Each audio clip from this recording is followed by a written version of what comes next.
19-ാം നൂറ്റാണ്ടിൽ തിരുവിതാംകൂർ ഗവൺമെന്റിന്റെ കാലത്ത് ബ്രിട്ടീഷ് എഞ്ചിനീയറായ ആൽബർട്ട് ഹെൻറി കല്ലടയാറിന് കുറുകെ പണിതതാണ് പുനലൂർ തൂക്കുപാലം. 1877 പണി പൂർത്തിയാക്കിയ ഈ പാലം ഒട്ടേറെ പ്രത്യേകതയോടെയാണ് നിർമ്മിക്കപ്പെട്ടത്. നദിയുടെ ഇരുവശത്തുമായി പണി കഴിപ്പിച്ച ഉയരമുള്ള കൽത്തൂണുകളിൽ ഉരുക്ക് ചങ്ങലകളിൽ തടി നിരത്തിയാണ് ഈ പാലം നിർമ്മിച്ചത്. ഫോറസ്റ്റ് ഏരിയയിൽ നിന്നും കാട്ടുമൃഗങ്ങൾ നഗരപ്രദേശത്ത് എത്തുന്നത് തടയുന്നതിനൊപ്പം സഞ്ചാരം സുഗമമാക്കുന്നതിനുമാണ് ഈ പ്രത്യേക ഡിസൈൻ പാലത്തിന് നൽകിയത്.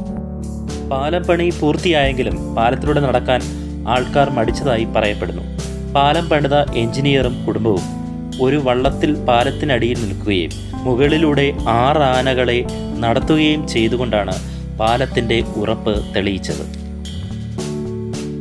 400 അടി നീളമുള്ള ദക്ഷിണേന്ത്യയിലെ ആദ്യത്തെ മോട്ടോറബിൾ പാലമായ ഈ പാലം 6 വർഷത്തിലേറെ എടുത്താണ് പൂർത്തീകരിച്ചത്.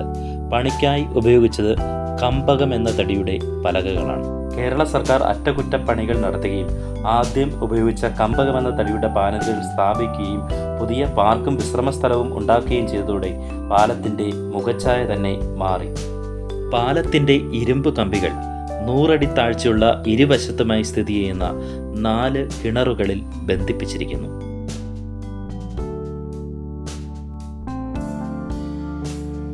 ആയിരത്തി 1972 പുതിയ പാലം പണിത് ഗതാഗതത്തിനായി തുറന്നു കൊടുത്തെങ്കിലും ഈ എഞ്ചിനീയറിംഗ് അത്ഭുതം തലയെടുപ്പോടെ നഗരമധ്യത്തിൽ ഉണ്ട്. ചരിത്ര പ്രാധാന്യം ഏറെയുള്ള ഈ പാലം പുനരുദ്ധാരണ പ്രവർത്തനങ്ങൾ നടത്തി വിനോദസഞ്ചാരത്തിനായി തുറന്നു കൊടുത്തെങ്കിലും വേണ്ട പരിഗണന ലഭിക്കുന്നുണ്ടോ എന്നതായിരുന്നു എൻ്റെ ചിന്ത.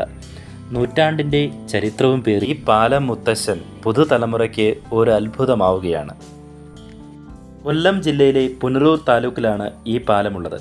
കൊല്ലത്ത് നിന്ന് NH 744 42 കിലോമീറ്റർ സഞ്ചരിച്ചാൽ ഇവിടെ എത്താം.